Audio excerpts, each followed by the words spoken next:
A darkened room filled with the low hum of machines, and in the center, a man sits, eyes closed and in deep concentration. The fate of the nation hinges on his ability to see what nobody else can. His mind reaches out across oceans and depths, seeking a lost Soviet submarine. Time is of the essence, and the nuclear threat is real. Welcome to the mysterious world of Project Stargate. This is Casual History.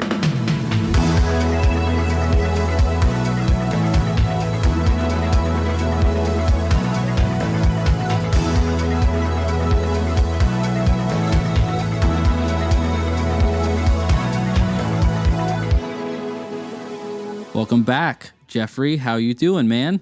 Another week, another podcast. That is right. We are getting back in the swing of things, and I'm super pumped by our last episode. That was actually going to be the first thing that I wanted to talk about today. Have you seen all the engagement and stuff that we've had? Yeah, it's been really cool to see. I took a look at the poll results, from me too. The segment that we're now going to be doing every week at the end of a podcast. We're doing like some fun stories and history stories we're guessing on, and so seeing those polls were pretty cool to see. Also the comments, I think we got quite a few across different platforms, but yeah, it's cool to see that there were actually people wanting us to do this rather than this just being an us idea. It was been so great. I've been like loving, there's even been just quite a few comments, and I've been trying to be like really active across all of our socials. So thank you all so much for reaching out wherever you guys did, liking the photos, seeing all of our content stuff that's everywhere. And actually, Jeffrey, speaking of the game, I'm very excited for this brand new game at the end of here. So it's going to be different than even trivia. So it's going to be really different cool. Than trivia. Okay. Yeah. I have no clue what we're doing. So it's going to be so fun. See, also, I heard, so the intro to this episode is great. Thanks. Not just to kind of set up my info of what I know about this, absolutely nothing. I know the basic premise of the movie, that the movie was based on this actual story, which was with the men who stare at goats. And I knew you had watched that movie before. Yeah, I haven't seen it fully through. I've seen pieces, and so this connecting to that story is pretty funny to me. I have in my mind. Yeah, I thought it was a good subject, and it just captured me right away, so I thought it'd be a really good one to just kind of bring us back. Absolutely. Because now the main character is going to be George Clooney in my brain. Like, right, exactly. You're just going to vision. It's going to be just going to visualize George Clooney in all these moments. Yeah. No, that's perfect. That's perfect. I haven't even seen the movie myself, so I've never seen it. I need to actually sit down and watch this after this podcast. So I'm excited to hear what you found and what you bring up. I think as a wrap up to this intro section, maybe just noting again for those who are interested, we have social media, just Casual X History, and we are doing this podcast every week now. We're back to a set schedule, so I think we should go ahead and jump in.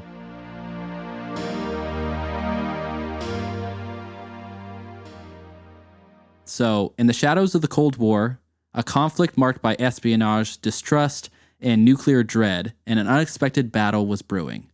A battle that reached out beyond borders and conventional weapons, a battle of the mind, Jeffrey. I know you're going to love this. Yeah, I'm ready. So, as the 1960s unfolded, the U.S. and the Soviet Union were locked in a precarious dance, each attempting to outmaneuver the other in a contest of ideologies, technologies, and military might.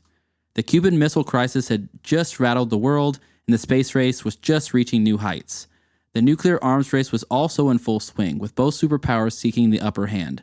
But amidst the rocket launches and underground tests, a lesser-known race was underway. A race to unlock the potential of the human mind. Psychedelics, baby. Yeah. Let's get into it. I'm ready. Use all 100% of my brain. So first off, just one note to start.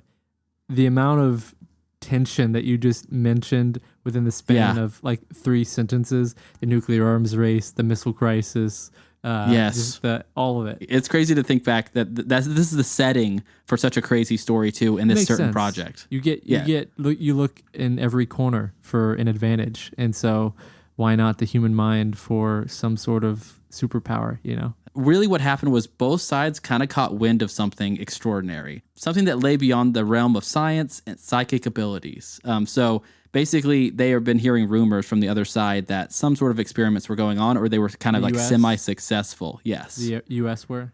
They were here, and the Soviets were like doing experiments and had some success somewhere in the psychic realm. The Soviets had success. Yeah. So it says in the U.S., whispers of the Soviet experiments with extrasensory perception, or ESP, of course, and telekinesis had reached intelligence circles. It was said that the Soviets were training psychic soldiers, attempting to harness the power of the mind for espionage and warfare. Fears began to grow that the U.S. was falling behind in yet another critical frontier. So obviously very terrifying. I would be instantly terrified to hear about psychic soldiers. I have no idea what that would mean. Yeah, what's your skill set, you know? It's just, I just immediately think of Eleven from Stranger Things. I think of Magneto. Magneto's another really good one. So Project Stargate was actually the answer to those fears. It was an initiative shrouded in secrecy, born of curiosity and necessity. The program sought to explore and exploit psychic phenomena, especially the ability known as remote viewing. So perception or perceiving distant or unforeseen targets through extrasensory means. So that's a mouthful. So but basically just having vision. A satellite. Yes. Okay. Basically just satellite. Like looking into your mind and then finding things that are lost, basically. I wouldn't mind that. That'd be a great superpower. Yeah. I would love that. So a mixture of scientists, military personnel, and gifted individuals were brought together underneath the auspicious, or underneath the Project Stargate. Among them was Joseph McDonegal, a standout figure with a natural talent for remote viewing. So apparently he had some history of doing this before. Can we set the stage? Are you a skeptic after this, or are you a believer? Because I'm obviously, me not knowing much about this, I'm immediately going, so he has a good imagination? What are we talking about? Right, yeah. No, so I kind of lean with you kind of a bit. I'm pretty Even skeptical. After knowing all of this? There's definitely things in the world that you can't explain, and that's what brings us here today. Like that's what pulled me into the story to begin with. I think there might be a slight possibility that some of this stuff actually does work. I don't think we fully know what the human mind is capable of. Stand behind it, Jacob. Are you a skeptic or do you believe in it? I want you to put me. Stand. Oh my God. Okay, so I'm gonna say I believe that the possibility exists. That's right. Okay, we'll take it. However small or big. Not hedging my bets. Just saying that I'll be on the opposite side of you for this case, Jeff. Okay. So Joseph was no stranger to the military. A decorated war veteran with an analytical mind, he had a demeanor and balanced skepticism with openness. His initiation into the world of psychic espionage was a journey into self-discovery, filled with doubt, wonder, and transformation. Training was stuff. Yeah, self-help stuff for sure. Training was rigorous and unorthodox. It was a blend of meditation, visualization, and psychological conditioning.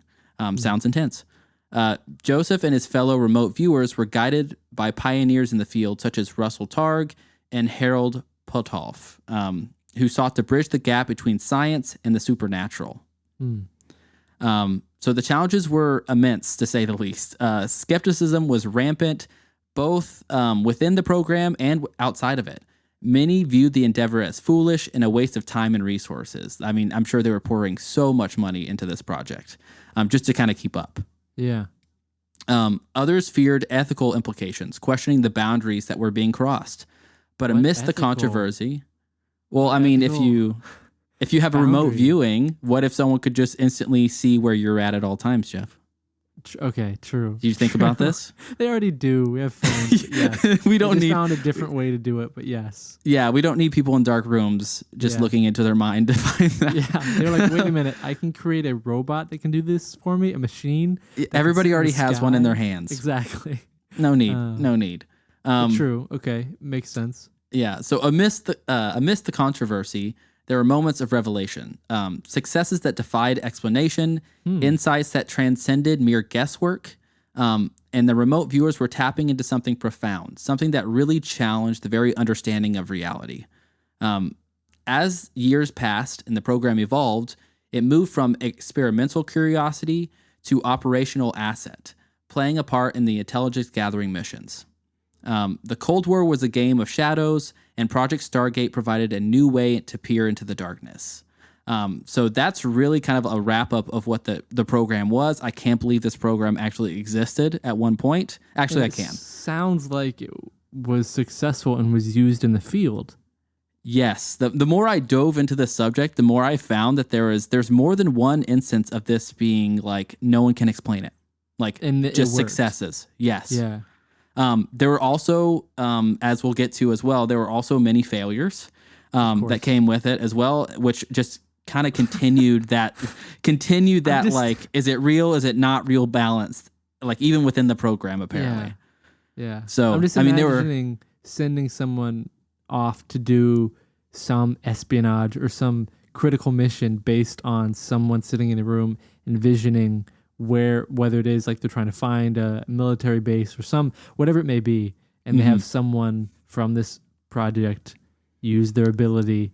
Yeah. And like for the first time, like I can only imagine the first time that this ever was implemented in a real life like operation.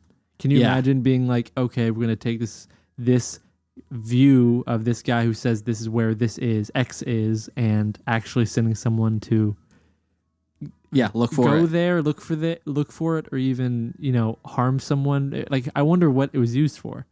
Yeah. So that's actually what this whole podcast that I've built today is for, is I'm going to be talking about the most successful mission that happened underneath Project Stargate. So we're going to talk about a very specific story. In fact, it was one about a submarine. So it was a tale that would come to define Project Stargate. The world of science and the supernatural was colliding, a world where conventional wisdom was challenged and there were boundaries of the mind being pushed, where a quest for knowledge was thrilling as it was terrifying.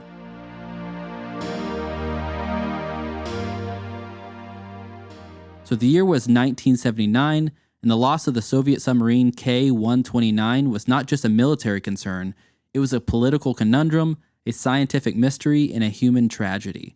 Launched in 1960 and lost on March 8th of 1968, this submarine was not just any vessel. It was a ballistic missile submarine carrying 3 nuclear-armed ballistic missiles. So very important submarine there. The CIA, desperate to understand what happened and to recover what they could, faced an almost insurmountable challenge. The Pacific Ocean's vast expanse was a daunting searching ground, and the traditional intelligence methods had proved ineffective. Enter Project Stargate, the U.S. government's top-secret program exploring the psychic realm, a world as mysterious as the ocean depths. The program had its successes and failures, but now it faced its most significant test.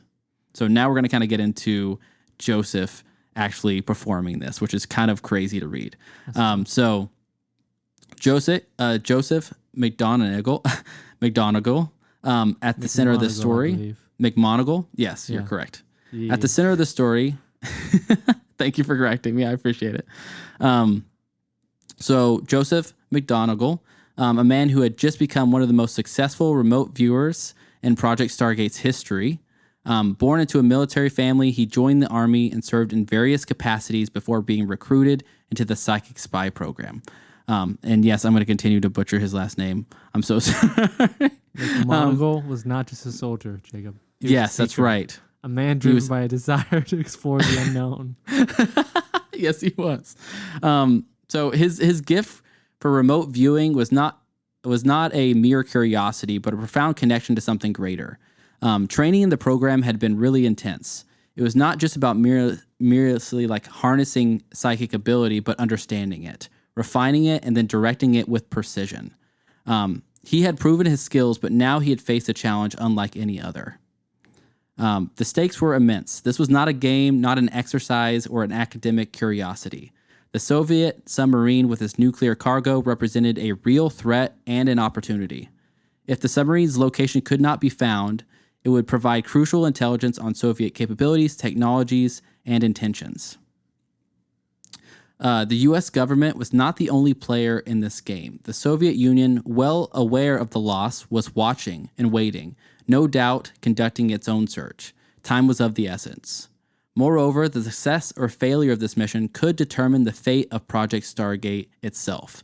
Skepticism within the intelligence community was growing, and there were those who viewed the program as a waste of time and resources. So there was a lot riding on his shoulders. Yeah. The shoulders of his mind, really, right. If we're talking real. The imaginary shoulders. The imaginary shoulders within your mind.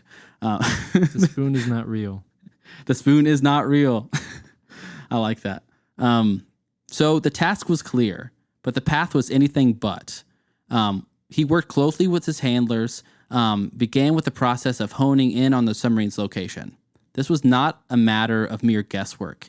It was a meticulous process that required deep concentration, methodical investigation, and profound understanding of both psychic phenomena and oceanography. So each session was a journey into the unknown. He would enter a meditative state, guided by his handlers, seeking to connect with the submarine's energy. Well, I don't know how you do that, but it sounds fascinating.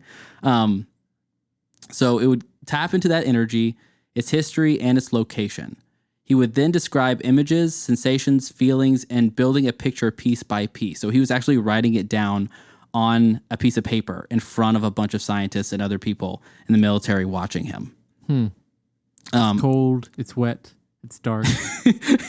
There's fish. That's where I would start. Your skepticism is showing, Jeffrey. Submarine Lost. Yeah, it's dark. I'll take Lost Submarine for 200, Bob. I'm hearing whale sounds. No. That's an interesting way to describe what he was doing. I mean, meditative state, you're trying to, get in tune with some higher force, a higher energy, or be able to pick up on an engine or a lost submarine, which is so fantastical, in theory. The feeling that a man could sit in a room just randomly anywhere across the world and be able to locate something in the middle of the ocean. It's a bit, manifestation. It's a bit of that, You think so? It's a bit or of just being vague enough? Thinking. Well, it depends if you're the skeptic or the believer. If you're the believer, you're saying it's manifestation in a real way.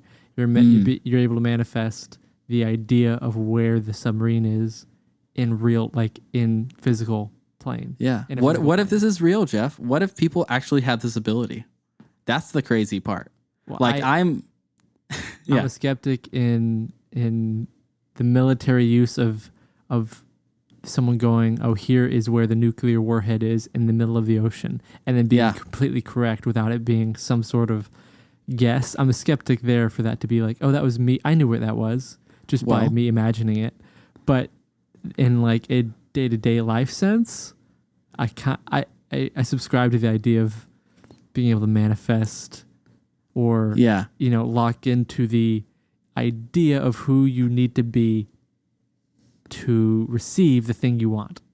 Right. No, I love the idea that it's possible. That's what I want to be true. I don't know if I necessarily believe it 100%, but as you'll see, as we can kind of continue with this story, there were successes. This actually was not just hey, general area, ocean, wet, we were just joking, but pinpointing it down exactly what location it's at. What if he had, imagine, if he just was a good oceanographer, he was a good oceanographer and he was able to, he did his own research at night. See, this is my skepticism, right? Going, okay. His own research at night. My picture is he's doing his own study of where it could have gone, and then he ends up being right based on actual information that he's gathered, right? And then he's pretending it's in his mind.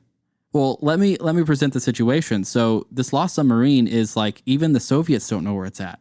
It's just lost at sea. They don't know what happened to the people. They don't know what location it ultimately ended up in. You can't really research that.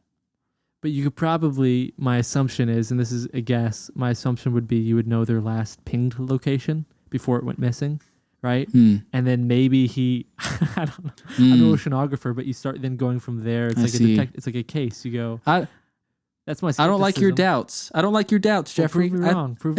I'm about to. I'm about to right now. I hope you're ready. So his dedication never wavered. He knew he was a part of something bigger and something that transcended politics and science. So finally, after weeks of intense preparation, the mission was launched. His visions had coalesced into a coherent image, a location and a resting place for this lost submarine. So he actually had a specific location in the ocean where this landed. But uncertainty remained. Could psychic visions translate into physical reality? Could a lost submarine be found in the vast ocean based on just the intuition or insights of a remote viewer? So you're not the only person with skepticism, Jeffrey. The CIA was even skeptical. Right. Yes. That's what this is saying. That's what this whole podcast is for, Jeffrey. So you could just know. If you want to reach out to me, CIA, let me know. Yeah. I'd love to be a part of something. Yes. So even the CIA, though skeptical, were committed. Dive teams were assembled and ships were dispatched, and the world unknowingly waited and watched. The stage was set and the players were in their places, and the mission to recover the lost Soviet submarine K-129 was underway. The next chapter of this incredible story was about to unfold, and the world of psychic espionage was about to face its ultimate test. Dun, dun, dun. Dun, dun, dun. That's right. So, in a dimly lit room, the top secret military facility, a sense of anticipation hung thick in the air. The key members of Project Stargate had gathered, and among them was Joseph, the seasoned remote viewer. The room was filled with state-of-the-art technology and with ancient symbols and techniques of meditation, a fusion of a scientific and mythical kind of situation happening within this room as well. The mission was critical and the stakes were high. A Soviet submarine, the K-129, had gone missing, and the submarine was not just any ordinary vessel. It was armed with nuclear warheads. So the U.S. intelligence community was frantic, and the conventional means had come up short. Now they had officially turned to Joseph and the remote viewers for this unorthodox but potentially invaluable asset. The setup was simple yet profound: a desk, a chair, and a pad of paper, and an open mind to the unknown. So he took a seat, his face reflecting determination mixed with a hint of doubt, and this was uncharted territory even for him, a mission with global implications. He closed his eyes, his breathing became rhythmic, his eyes reached out beyond the physical confines, and he was seeking something elusive, something hidden with the vastness of the ocean. An image, a sensation, a whisper of the unthinkable. So time seemed to lose meaning as he delved deeper into this meditative state. Around him, the science and intelligence officers watched, some with bated breath, and others with veiled skepticism. That'd be you, Jeff.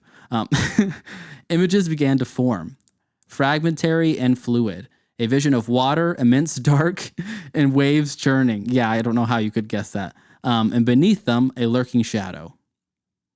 So as his hand moved, sketching the images that danced in his mind's eye, a submarine he clearly saw now near the Hawaiian Islands, damaged and lifeless.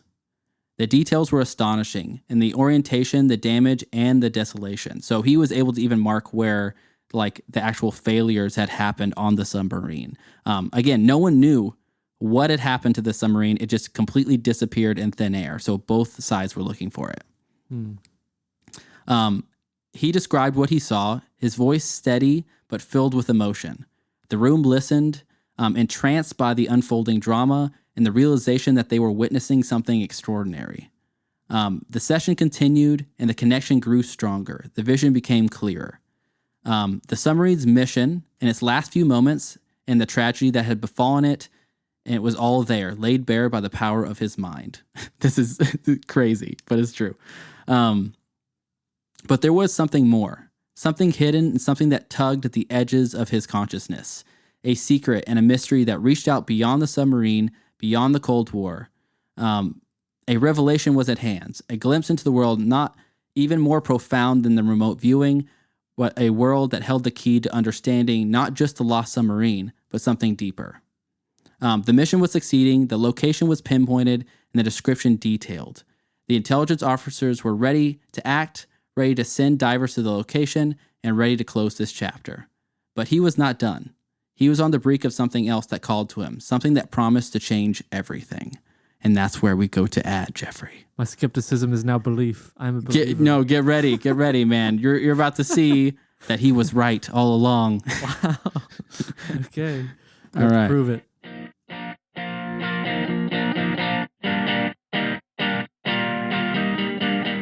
Want to make a podcast? Spotify's got the platform that allows you to make one super easily, then distribute it everywhere and even earn money. All in one place for free. It's called Spotify for Podcasters, and here's how it works.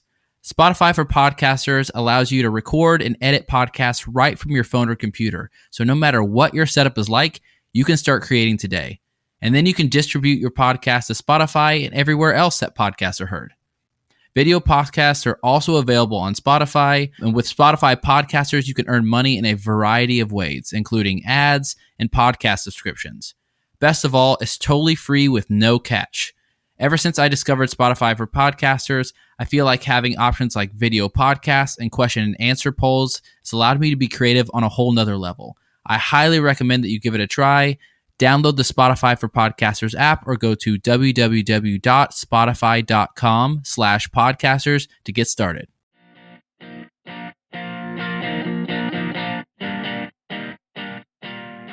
All right, and we're back from the ad, Jeffrey. Are you ready to hear the true events of a real psychic? Seems like it. I mean, from the first half, he pinpointed the location, supposedly, allegedly, using a room that was empty and people watching him. That's right. Sketchpad and a sketchpad, man. Sketchpad in his mind. A little bit of DMT. I mean, a little bit of. It just sounds like you're a little jealous. It sounds like you just wish you could do this. No, I am actually. No, I think it's really, really interesting, and I'm just playing the skeptic. But I think in reality, it would probably be a sight to hold, only if it came true, right? Like, it's me sitting in the room, and this dude is tripping, and he's writing down that he sees this. He's meditating, Jeffrey, not tripping. He's meditating. You know what I'm saying, though. He's in this yes, meditative state, and he's writing down where this submarine is, how it happened. It's lifeless. And in the moment, it's shock and awe, sure. But if it's true, if they end up finding it where he said it would be, in the exact manner he said it would be, that's where I would go, okay. Yeah. My brain would immediately go to three things, which we've talked about. One would be, is he a double spy? Right. We were just talking in the ad break about conspiracy theories, which are totally not based on anything, but besides the skepticism of could he have been a double spy, knew the location? Maybe the Soviets did know, and they wanted the U.S. to funnel money into this program that eventually they knew wouldn't be real. Exactly. Do you know how genius that would be? That chess move would be incredible. Going, hey, we know where this is at. You're our mate. We'll pay you, or whatever the conversation was, to then just essentially get the U.S. intelligence community to believe this program that they're spending all of this money in and resources on is worth it, and to keep it going as long as possible, because you're trying to drain the enemy dry of resources from being able to put it towards something useful, like submarines. I don't know. Submarines, the war. No, I think what's interesting too is this is all around the space race too, and all those moments where that's where all those conspiracies come from about, did we land on the moon, right? Did we use that as an excuse to drain their resources, right? The pockets. And so this was I believe this was a year or two before that. Yeah. So just very interesting timing too for all of it. They were just ahead of the curve, and they got us. I don't know, man. On this one, and so then the subtle thing that led to the fake moon landing. No, I'm joking. I don't believe the moon landing. Yeah, I was about to say if you were to follow that theory from one, and this was one. Say we did this, we found out about it, and go, okay, you know what? We can one up you. We're gonna put our best director on this. We're gonna pull all of our resources and make us look like we went to the moon, so you can keep trying, or what if the success of this actual program kind of led to that, and then we went, oh man, we've been duped. Now it's time to really get them, and just do the opposite to them. Or it's a double. Yeah. Right? Or it's a double where you're the U.S. and you go, this is not real, but we're gonna put out a story very subtly that this was real, so that way other people who are our enemies can try to replicate it. Because again, you see an enemy who has a weapon that's stronger than yours, you're going to go, how do I get that? And you're going to chase after that to be on the equal playing field. If the U.S. put out a story that said, we have psychic warriors, and you're oh my God, yeah, I'd be terrified. Like, I'd be absolutely terrified. Even if the Soviets started this, right, and the U.S. came along and said, wait, which was what the whole start of this was, which was we found out that they were doing it, so then we implemented a program, right? So let's say we did this and we find out, wow, we got screwed. This is completely fake. How do we act like we didn't do this for nothing? Let's let them know that we actually did get a success. So just like 4D chess happening. just really making those moves. I mean, CIA, I know how to play this game. Reach out to me. This is not a recruitment video. This is not your platform to recruit. I think it's funny. It's so interesting. I know there's so many possibilities, and but we also have to consider, if we're considering just making up, again, thinking through theories like that, we also have to consider that maybe we're just the previous evolution, Jeffrey. Maybe there's psychic people among us, and we just have never ever encountered them. I want to know after this. We can look into it if you don't have the information. But if Joseph McMoneagle has kids, is he alive still? And if it was passed down, is it genetic? Did he publish a book? Did he Yes. Did he come out with new I don't know, was he sworn to secrecy and being filthy rich to then, I don't know. You never know. So yeah. I want to know more about him, which we can get into maybe after in our little recurring segment. Maybe we take a minute or two to kind of get into that. But yeah, let's find out what happened. Tell me if he was real, if it ended up being true. And I want to know what happened. What's the resolution? What was tugging at his mind? What was this is where it left off. Yeah. Again, for those who've watched Stranger Things, this is obviously Stranger Things pulled from this would be my assumption. Yes, so for sure. The overarching idea of envisioning and needing a quiet room or whatever, a blindfold, yes. A blindfold and to be completely zeroed out and then envisioning what you're looking for. So the cliffhanger obviously being he found the immediate bad guy, or the immediate mission was one, and then there's a great looming presence of darkness. Oh God! That's what you said. That's what you said. I know. There's something tugging at his subconscious. That's right. What is it? Tell me. Right. I need to know. I think he was realizing that the world had changed, Jeffrey, because you're about to witness that he did find the submarine, Jeff. Spoiler alert. So let's get into that actually and break that down a little bit. So let's pick up where we left off. Yeah, let's pick up where we left off. So as the room emptied and the mission's immediate phase concluded, but the echoes of Joseph's revelation still resonated in the secret chamber where the unknown had been touched. The tangible excitement was replaced by reflective silence and punctuated by the distant hum of machinery. Outside, the real world churned on, oblivious to the monumental discovery that had just taken place within those walls. The decision makers were mobilizing, planning, and strategizing. The submarine's location had been found, but the task was far from over. So the actual sub lost in the Pacific was a haunting image that lingered.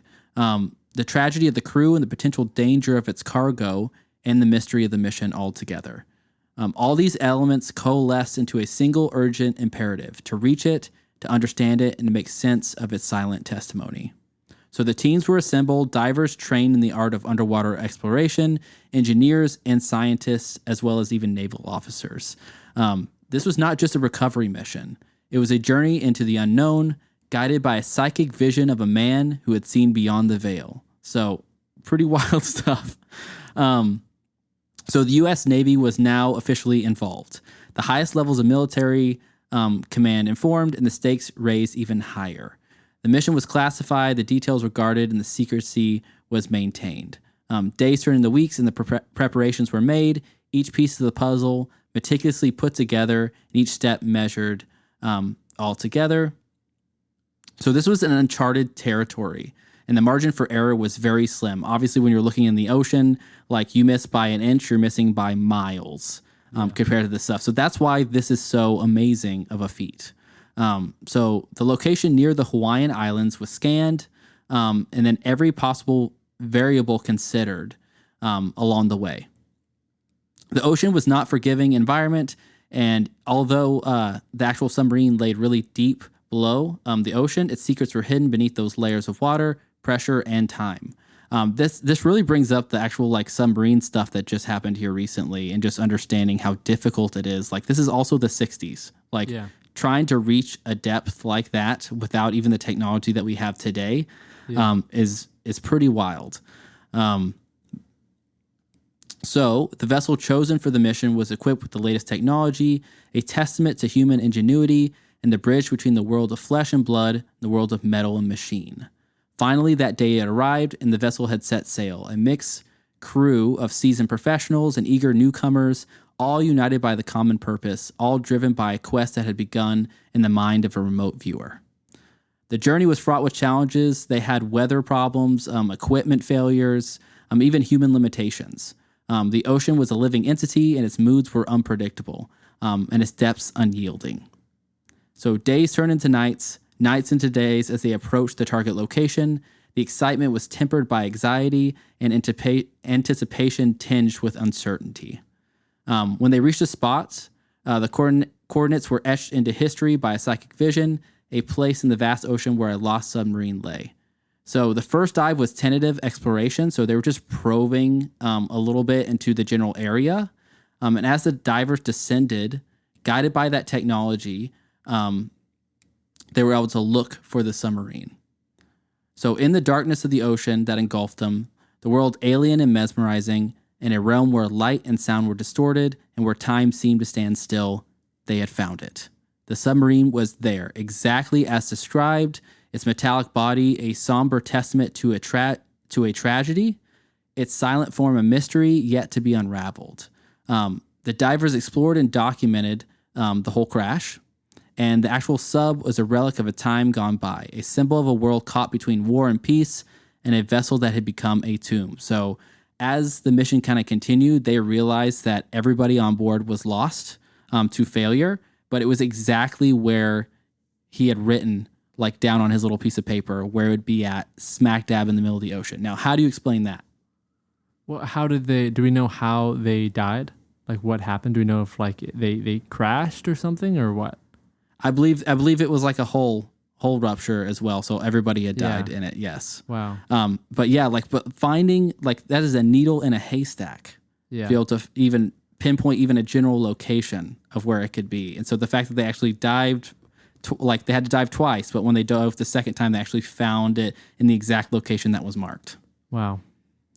So as the mission continued, each dive revealing more, each discovery leading to more questions. The damage was assessed and the layout was mapped and a story was pieced together. But the ocean was not done. A storm brewed and a force of nature that threatened to disrupt and reclaim what had been found.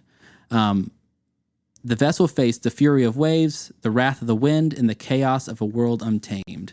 But they kept fighting on until the mission was done.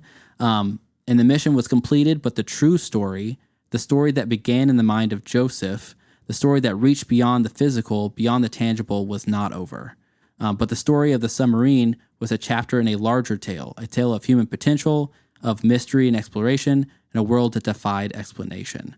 So they were able to even find that. So that's one of their success stories. And in fact, I think that's their most famous success story from Project Stargate. You always need one in your war propaganda. Well, I know what, Jeffrey, just for that, I've actually wrote down too a couple other that we can kind of skip to as well. Of their successes? Yes. I wanted to look up other successes as well because I was like, is this a one-time fluke? Could this have just been like a trick that happened here? But there was actually a couple other instances that I was able to research. So one of them was at a Cuban missile base in 1981. So a remote viewer was tasked and his mind was honed to perceive the unseen, basically the location of a base and the number and types of missiles. So they were able to be that accurate and actually find that right there too in 1981. There was one about the hostages in Lebanon. So there was a terrorist group that kidnapped a group of hostages in Lebanon, and they were able to basically use a remote viewer to be able to see where the hostages were located within pinpoint accuracy. So that's also another really cool instance of this actually working. I'm sure all of this is debated, right? I'm sure each and every success is debated on whether this was actually chance of guesswork I'm assuming as a skeptic, my assumption is that as many successes as they had, there were probably just as many failures of them being completely wrong. There probably were, yes. So I think there was a mix of like, there was obviously quite a few failures that came along with it, but I think I was more intrigued of like when it actually worked. But like, how much guesswork can you actually do and be that accurate? So like, someone's sitting in front of you and they're like, all right, tell me the exact location of where this is at. And how many times are you going to be right by guessing? Yeah, you would have to be really well informed. Right. Prior. You have to be like really plugged into everything that's going on to make a really good educated guess. And even then, it's like it's a crapshoot. Yeah. So it almost lends to the fact of like there being like some level of understanding. Like, I don't know. Right. I don't know, man. You know, I don't like to throw anything out anymore. You know, we might discover people can actually do this later on, or maybe we just find out that it's never been the case. But it's very, very interesting to see these things actually working. I would like to believe it, but would I like to believe that it was used in war? And you know, but it was. There's no other way it's going to get funded, obviously. Right. Outside of it being some sort of tactical use for some government entity. But that's really. Right. It's an interesting story. It's an interesting testament of like real money being put behind a project, and whether their Joseph was their scapegoat to say, right, to avoid embarrassment. You know, like I am imagining there being a lot of social dynamics that are not as straightforward as we believed in him and he found it and that's it. You know, we're done. So like if you're someone in the higher echelon of like approving programs and cutting programs, and if this is a program that you stake your, I don't know, your reputation on, you're not going to want it to fail without some sort of success. And I don't know. I mean, I think of all the possibilities of answers, and it lends me to that. Right. And ultimately, that ends up closing because of that, right? Like, it's like, hey, there's been successes with it. Hey, there's also been failures to it. How much can we afford to continue to pour millions into this program before we just kind of call it? What are you paying for, I wonder? Like, I wonder what they're paying for. Like, it seems like a really low overhead operation. You have a man and train him in a room. In a room, and with the piece of notepad and paper, and you give him a quiet space and you leave him. Right. That seems like a really low overhead, but maybe there's other things. But I'm sure there's like lots of little technical things. Like, first of all, they have to be kept secret and away from everybody. So there's probably plans for that.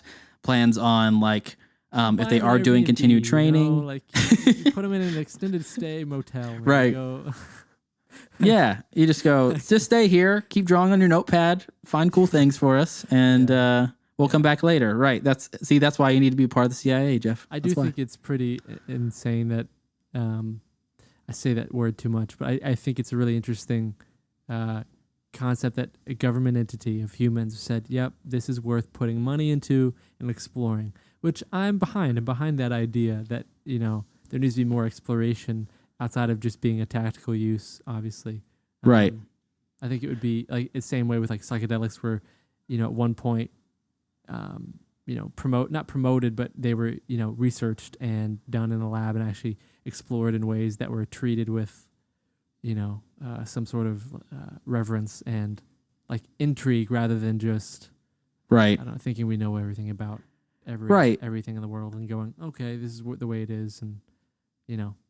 That's kind of like where I usually stand on most things. I'm pretty open. Like, I would say that I lean more as the skeptic on these things, right? Of just like that kind of ability in general. But I'm also open to the possibility that like I have no clue what I'm doing. And I know most people don't either, as much as like we like to think that we're so informed and caught up on everything that is possible. Every day we learn brand new things that challenge everything that we've learned previously before it. And so I try to keep that little like sliver of like, could it be? Maybe. I mean, maybe I'm crazy for not considering the possibility, because that might stomp that out. And so, but yeah. Look up if Josh McMoneagle was alive. Yeah. And he is alive. Oh, he is? I believe as of 2021. I don't know. That's crazy. You can give me the current. Something nuts too that I find really fascinating that I would love to cover in some future episodes, Jeff, is really like, and this might be not too far off, but like talking like the Nazis and stuff, they they really explored like insane things that like other militaries, like including us, were not really researching. Like they were really big into like air cannons and like using different weapons that just like seem like they're out of a science fiction movie. Right. And it really terrified, like when that stuff got back to us, I remember reading that like in certain history books, that like that was really terrifying for us to hear that they were experimenting with such like outlandish things, because if they were to nail one of them and one of them was to work, it could have been really, really effective. So that's also something I'd really love to deep dive into the future. Just in general. First memories of watching the show Aliens, you know. Oh yeah. Aliens, as with the dude with the big hair. Oh, the Bell Project? Channel. Yeah, the Bell Project. Yes. Exactly. We need to do one on that. That's one of my first memories going, these guys were horrific and wanted horrific, and then there's people within the camp that just like had, again, like alien like they just, again, ideas that they would go to, there was no limitations on what they would try to find to use at their disposal. Exactly. And that's what makes it so fascinating now, like looking back, is like all the failed programs that they tried, because they tried some really crazy things. Yeah. And so like that would be a podcast in itself that I would just love to explore. Yeah. And yeah, let us know, you guys, if you guys listening are interested in that too, because I would love to cover that in a future episode. Yeah. But yeah, so to kind of just get back and kind of wrap this thing up as well. So just to kind of talk about the closing, by 1995, the curtains were drawn on Project Stargate. So it lasted till 1995, Jeff. It seems like a long time. Born, and then they said, he's the one. He's the right. They said, yeah, he knows too much. He's going to shut this down on its own. He's going to be the guy that keeps all of our plans intact. Right, exactly. So they decided just to, call it quits, scrap it, pack up, start their yard sale now.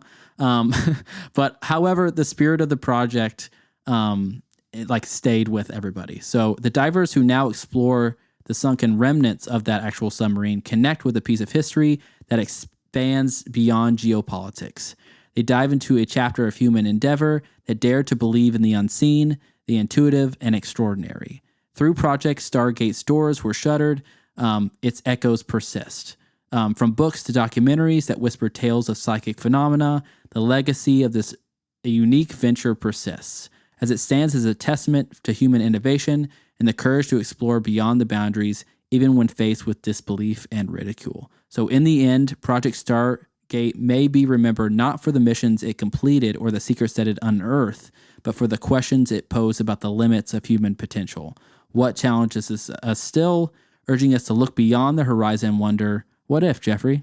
What if this is real? So I'm not going into work tomorrow. Yeah, that's right. I'm immediately. You can't tell me, Jeffrey, like the amount of times as a kid you've tried to move something with your mind. I guarantee you, everybody listening to this podcast, we've all done that at one point in our lives as like kids. I did, and then I started putting, for instance, fun fact that we can completely cut out if we don't want this in there. You're fine. Go for it. I used to do that. I used to want to be able to turn off my light in my room with just nothing. And so you know what I did? I was like, What'd you do? I can't do it with my mind, so I'm going to do it with yarn. So I taped a yarn on the wall. I remember this. All the way across to my bed so I could just pull the yarn. You see, that's what happens when you find the limitations of your what if. That's right. You innovate when you can't do it with your mind. So no, I remember this. Jeffrey he was actually in a bunk bed. Yeah. And so you had string like literally going up 3 corners of your room. Yeah. That's my vision. Turn off the light from my bed. You had them. Couldn't be bothered. Yeah, I wanted a clapper basically, but I couldn't afford the clapper because I was 11 and I was going right. I was 10 or 9. I honestly don't remember how old I was. Dude, it was great. Yeah, you even had like little tacks. You had like tacks in the wall where it would just be that like fulcrum point for it, so it could all go down and to turn it off. That was you're just flipping a switch, just pull it on, turn it on. Super easy. And now Alexa does it for you, no problem, man. Yeah, exactly. Alexa is my yarn. That's right. Alexa is our yarn. But yeah, so that is Project Stargate and kind of the conclusion of that story. But I thought it was really interesting just because I'm fascinated with things that are really on the edge of understanding and just like, again, even just human potential. I think that's what kind of drew me to this story, and the fact that this program actually existed within the government. Like, they actually put this together, they funded it, they paid guys like Joseph to literally go into a meditative state and write down on a piece of paper and find things in like a random room somewhere, which is had the coolest date questions, which were, "What do you do for a living?" I'm a remote viewer. I'm a remote viewer. Like what does that mean? Yeah, exactly. And now he gets to go into the whole spiel, but it's pretty cool job description. Heck yeah. Now we're all remote viewers, Jacob, on social media. That's right. We're all remote viewers here now. This is why I brought you here. I wanted to talk about the limitations of social media and how it's limiting. Oh, gosh. Yes, let's do it right now. Before we do that, let's jump into our game. Let's do our segment.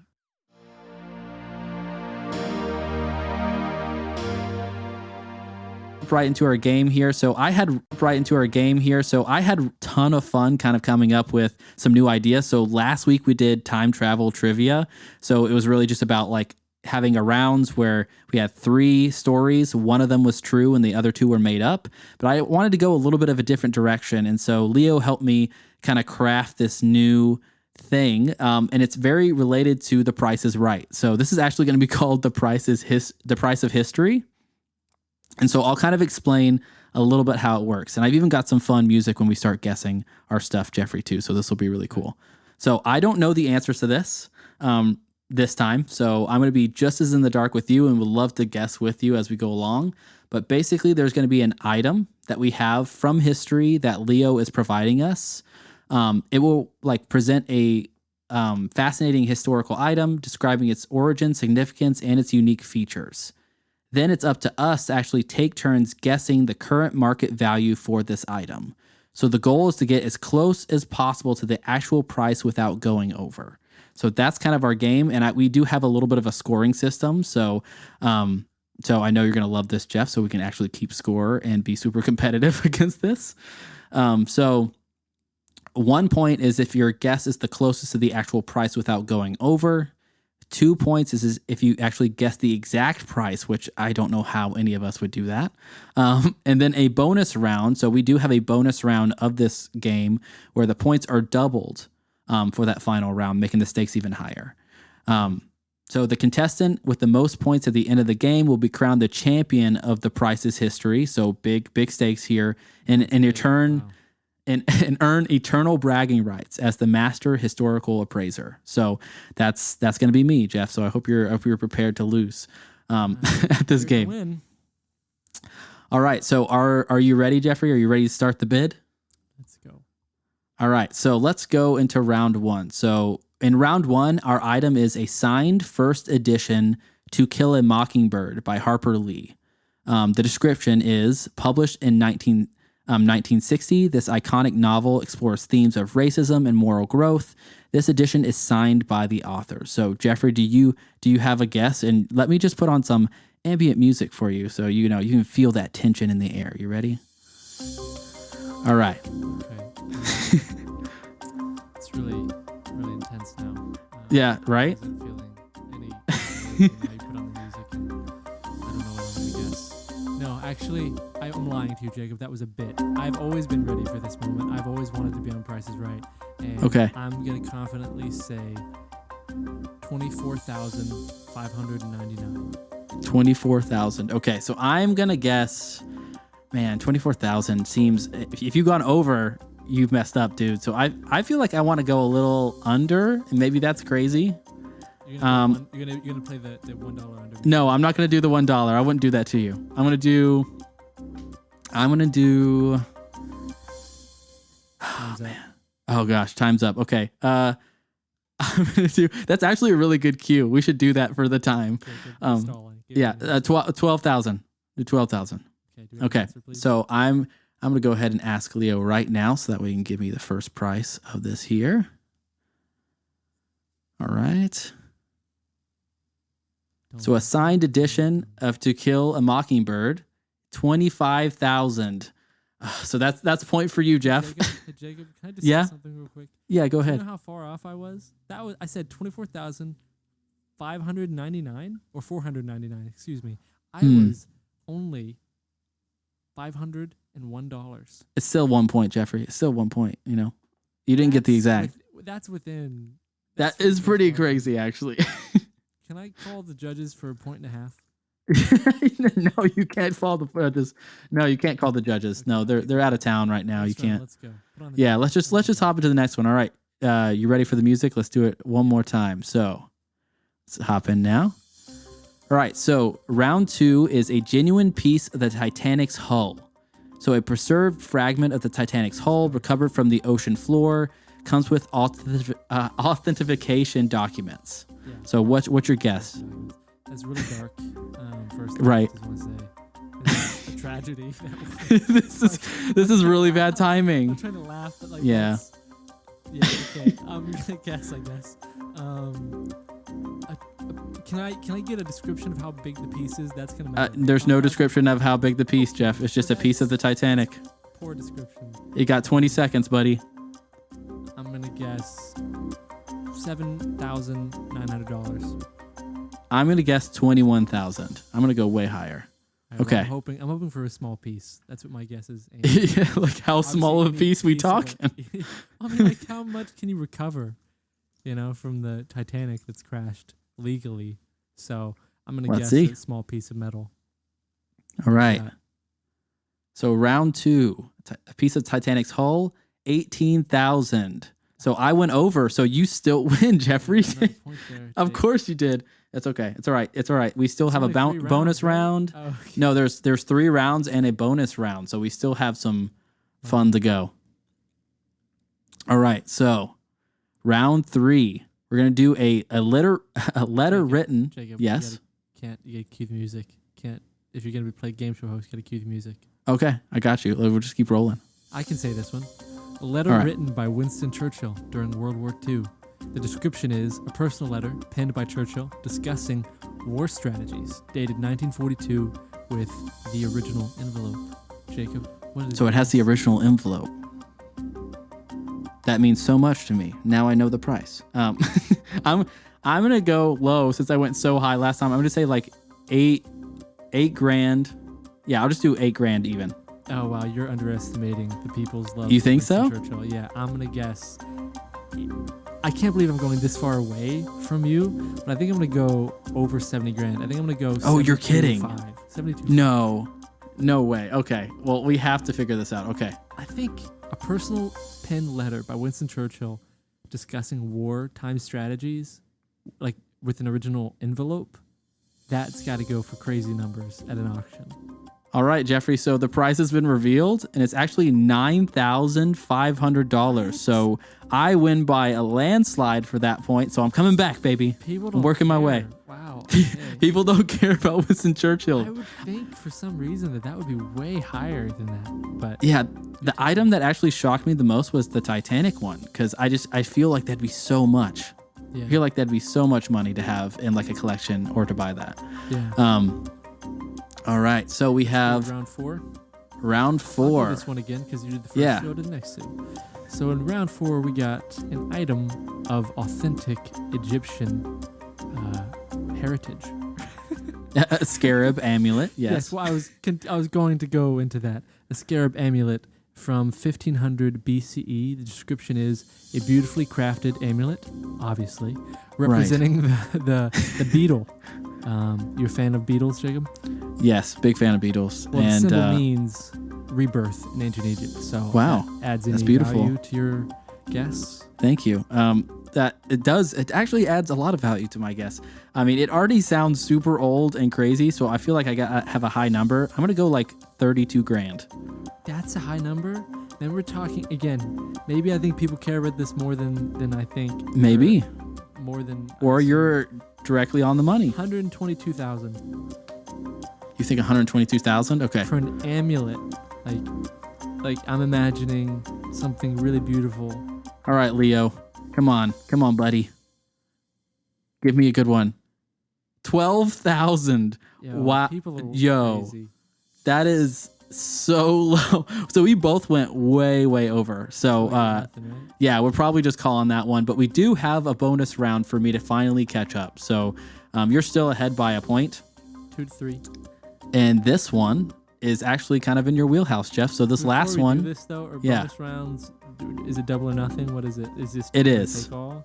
Let's do winner take all. Why not? It'll be more fun. Why would I give up my position? I said that. And I shouldn't have said winner take all, Jeffrey. Come on. Okay. Put it all on the line. You just don't want me to win 2 weeks in a row. That's right. So okay. Come on, you got this. All right. So the last bonus round is going to be a signed guitar by Jimi Hendrix. So a Fender Stratocaster signed by the legendary guitarist Jimi Hendrix, with photo evidence. So there's actually evidence of him actually playing it. Right. All right. I guess first last time, I believe. Or no, I guess second. So I guess I'll go first. Okay. Good luck, Jeff. The last two have really shaken my confidence in people and what I think people at auction, like rich people, would be interested in. Maybe this is more pop culture, and I'm obviously would be more into this just off of the dome, like in general conversation. Right. It'd be cool as hell to have in my collection. I'm going to say for $1 million, I'm going to guess 134,000. 134,000. Wow. That's the highest we've gotten so far. I think I'm right there with you. I think because this is more like relevant in like pop culture, that this is going to be higher. So I'm going to shoot lower than you though, cuz I'm afraid of going way too high. I'm going to say like 84 grand. That's my final answer, Bob. Okay. All right, let's see. What is the answer?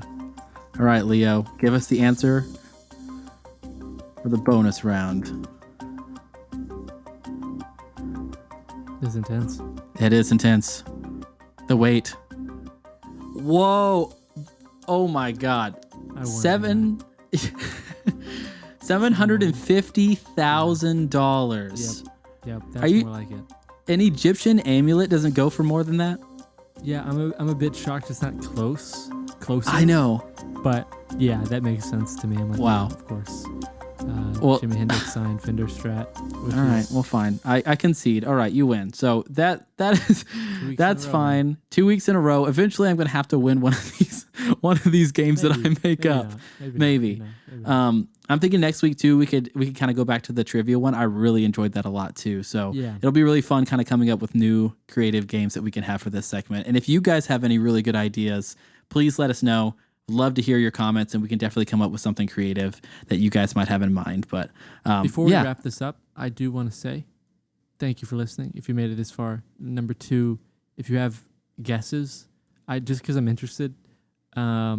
Obviously, we're going to take your word on it if you're guessing before you hear the answer that we give you. Right. But on the Spotify app, at least, you can put in an answer. Typically, the question is, what did you think of this episode? I might just put it as, what do you think the prices are for 1, 2, 3, and 4? Yeah. And so that way, if you made it this far, it's a little bit of a, we know you're cool club because you made it this far, and maybe we can kind of suss out who. We're going to have like a global scoring card for everybody that listens. In the next episode, who was closest. Oh, we should. That'd be really fun. I like that. Well, so we'll definitely have to do that. That's all I got. But thanks for bringing in the story this week. Another solid episode. We will be back every week from now on, and in the foreseeable future. All right. I was about to say heck forever. Yeah. Forever and ever this time. Oh man, ignore the background noise of just fire trucks. That's okay. My boy's in Jersey right now, so I'm in New York. I'm not in Jersey. Yeah, you're get it right. That would you're be in New York. Really offensive to people on either yeah, side. You're right. If you said us from New Jersey, you know what I mean? Come on. Yeah. I think if you listen really closely to our last episode, this might also prompt you guys if you haven't listened to our last one. I think there was an ice cream truck in the background of that recording, and it cracked me up. You must be a hot route for all ice cream, man. And it's hot out here, and I'm on the main road, and that thing comes in and just sits for hours on end. So you getting your ice cream with those little popsicles that look totally mangled? You mean the SpongeBob that looks like he's deflated? Oh, dude, yeah. I've had a Bugs Bunny one that just looked like he was melting on the inside. You would go for Bugs Bunny. I think that says a lot about you, actually. It does, man. It does. I heard that and I was like, oh, nostalgia. But yeah, thank you guys so much for listening. We won't continue on about ice cream, but really appreciate everybody who's listened so far, and we will see you guys on the next episode.